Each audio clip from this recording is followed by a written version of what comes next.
আপনারা দেখছেন news now, খবরের নতুন ভাষা। অনিশ্চিত কাজ নেশায় ধরছে যুব সমাজ, ইস্যুকে সামনে রেখে মিছিল সংগঠিত করল সিপিআই। ক্রমবর্ধমান বেকারত্ব, অস্থায়ী ও অনিশ্চিত কর্মসংস্থানের অভাব এবং যুব সমাজের মধ্যে নেশার প্রবণতা বৃদ্ধির প্রতিবাদে এই কর্মসূচি নেওয়া হয় বলে জানিয়েছে সংগঠন। বিভিন্ন স্লোগানের মাধ্যমে যুব সমাজের ভবিষ্যৎ সুরক্ষায় সরকারের কার্যকর পদক্ষেপ মিছিলে অংশগ্রহণকারীরা। কাজের সুযোগ না থাকায় বহু যুবক হতাশায় ভুগছে এবং সেই সুযোগে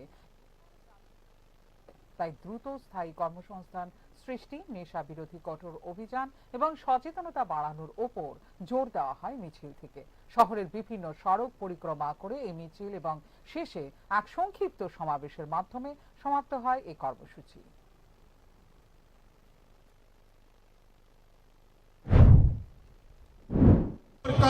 আর তাদের দল বিজেপির নেতৃত্বে রাজ্যের প্রতিটা গলি নেশায় ভাসিয়ে দিচ্ছেন।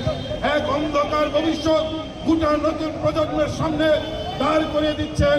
ফলে নতুন প্রজন্মকে বাঁচানো, নেশার হাত থেকে গোটা রাজ্যটাকে বাঁচানো, আর তার সঙ্গে বাড়ছে অস্ত্রের ঝলকানি, অস্ত্রের আমদানি, মাফিয়া, সমাজদ্রোহী, গুন্ডা, তাদের দৌরাত্ম্য। প্রতিটি এলাকায় চুরি ছিনতাই বাড়ছে, রাজধানী বাড়ছে, খুন বাড়ছে, মহিলাদের উপর আক্রমণ বাড়ছে, ডাক্তার, চিকিৎসক, নার্সের উপর আক্রমণ বাড়ছে। বাদ যাচ্ছে না আমাদের রাজ্যের সাংবাদিক, সংবাদ মাধ্যমের অফিস, সংবাদপত্রের মালিকের বাড়ি, সবাই আক্রান্ত। আমাদের রাজ্যের পুলিশ, আমাদের রাজ্যের পুলিশ অফিসার, আমাদের পুলিশের থানার ইনচার্জ খুন হয়ে গেছেন নেশা কারবারের গাড়ির চাপায় পরে।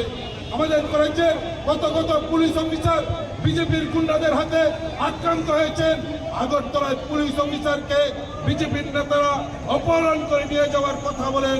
এই পরিস্থিতি থেকে কি করে বেরিয়ে আসা যায়, যুবকদের কি করে একত্রিত করে ডিএফএর মিছিলের লাইনকে লম্বা করে এই রাজ্যের দুঃশাসনের অবসান ঘটানো যায়, সেই নিয়ে ডিএফআই মুক্তি নির্ণয় কমিটি আগামীকাল আলোচনা করবেন।